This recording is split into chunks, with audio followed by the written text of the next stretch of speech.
Thank you. Hundreds of swimmers are hitting the water right now to raise money for a Sydney shark attack victim, Leah Stewart. Let's go live to Hayden Nelson, who's right there at Coogee Beach.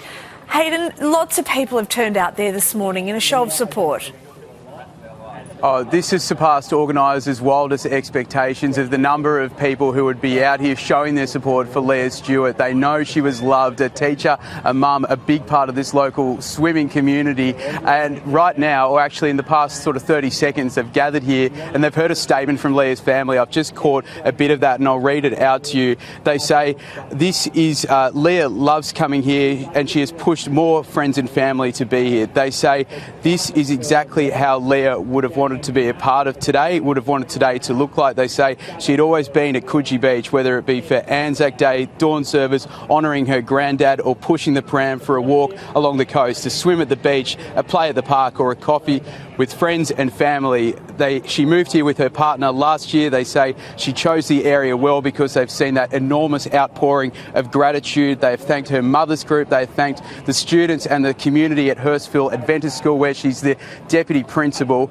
They are about to get in the water here. You can see there are at least 1,000, if not a couple of thousand swimmers, local swimming groups, locals who have come from all around Coogee and have come from other beaches from around the area to show their support in that act of defiance a week on from that awful shark attack. Now, her family have also said in that statement, which is in that message which was read out here, that she remains in ICU. We know her condition is critical but stable, but hopefully they are heartened by these incredible scenes this morning. I'll just get Todd to pan back, my cameraman. They're going into the water as we speak, and it is just incredible to see. You've got so many red and yellow surf life-saving caps there as well, to make sure people are aware that they can go in the water without fear, to feel confident.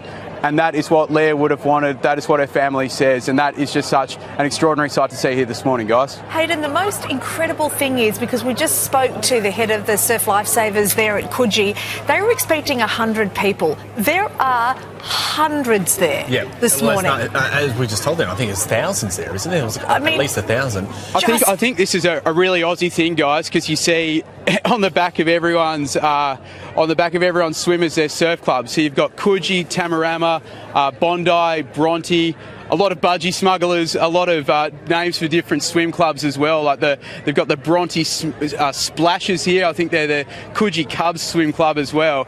It's a really Aussie scene, and I think that's something that they can take a lot of heart in, because Leah clearly, with her family here, much love in the community, in what is a really tight-knit swimming community. And if you look beyond there, and I know Todd's just looking at the moment, you can see they have every reason to feel safe.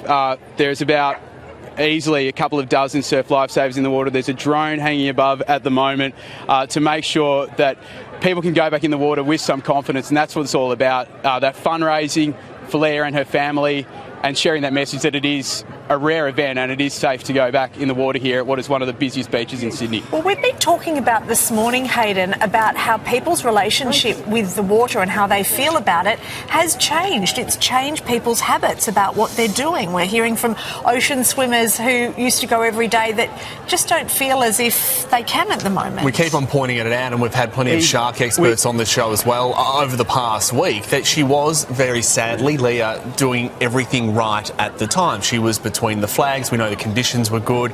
There was lifesavers around as well. So this is a beautiful scene to see people just sort of reclaiming that space in a way.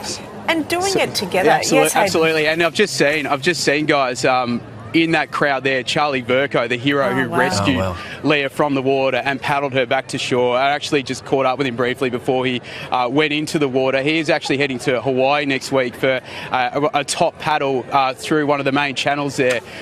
He has had to train through all of this in the past week, and he said it was really eerie going back on Thursday and completing the paddle he was actually meant to be doing on Sunday when he rescued Leah. And he said he had that awareness in the back of his mind that there is a presence of sharks in the water. He said it was an eerie feeling to complete it, but he said when he got back to North Bondi Surf Club, the community there, the people who are helping him prepare to train for what is a huge challenge ahead of him in this challenge in Hawaii next week, really wrapped their arms around him as well to make sure he knew he was safe, because that is something he said is now at the back of his mind, but is not going to stop him going back in the water. He's an extraordinary person, Charlie. We interviewed him last week. Just his presence of mind. He was about 100 metres away from Leah at the time, saw the shark in the water and went towards danger. Yep, he was on that training paddle from North Bondi, as he just pointed out, Hayden, on his way down to Maroubra. So in a way, of course, how unlucky this situation was, he just happened to be in the water at the time. Amazing for Leah's family to see those this images. morning, that, you know, that she matters and people are thinking of the whole family.